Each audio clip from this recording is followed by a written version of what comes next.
Hello, I will get to that scythe in just a moment, but first, one of the things I've been really puzzling about for a while now is how to properly add buildable paths to my monster zookeeping game called the Eldritch Zookeeper.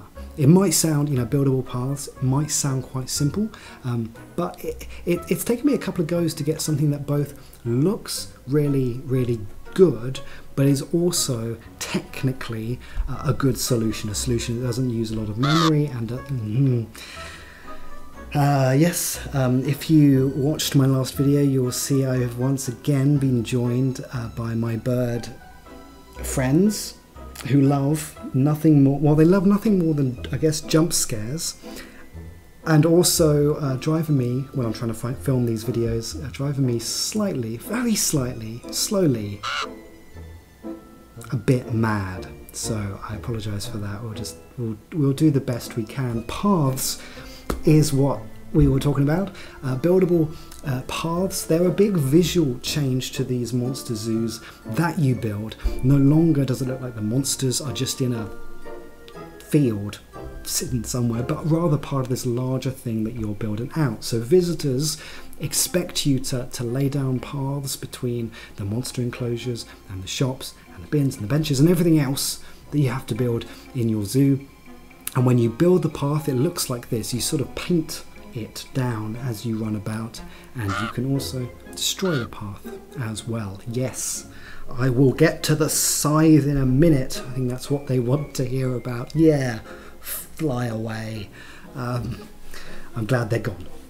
Sorry about that. Which brings us to grass and the foliage, right? Because the path isn't the only thing that sits on the ground. I revisited the grass. I made it into something that grows over time, needs to be cut every now and then. This is classic Roller Coaster Tycoon stuff if you've played that game, but I think the reason it's really interesting in a monster game is that I want to have you as the player really have to design the zoo to the specific needs of each of the monsters, and to sort of involve kind of cultivating an ecosystem on a per monster basis. So some of the monsters, they're going to need special grass, special foliage, just weird, strange plants, poisonous ones even, that reflect something of what the monster's own world, each enclosure reflecting a bit of whatever dimension these creatures have arrived from.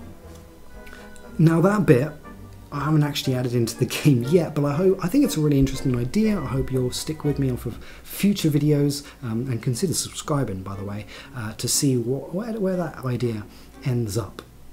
Okay, the scythe. They've gone. They didn't stick around to hear about the scythe. The scythe. Stop your zoo from becoming overcrowded or overgrown, I suppose, by cutting down the grass every now and then. And it just had to be a scythe, didn't it?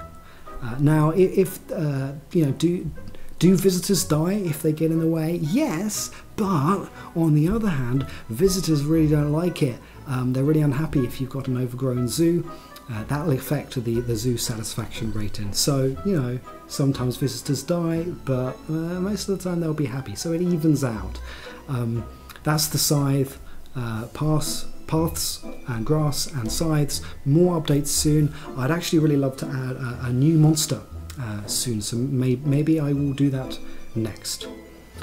Hey, do you want an exclusive extra character to play as in the Eldritch Zookeeper at no extra expense to your good self? Of course you do. All you have to do is join the Guild of Cursed Zookeepers. You visit the Guild website, you log in with your Steam account, and you join our sleepy Discord server, and once you've linked your accounts like that, you click the claim button and you've claimed Christoph, and he's just a fun character to play as in the Eldritch Zookeeper.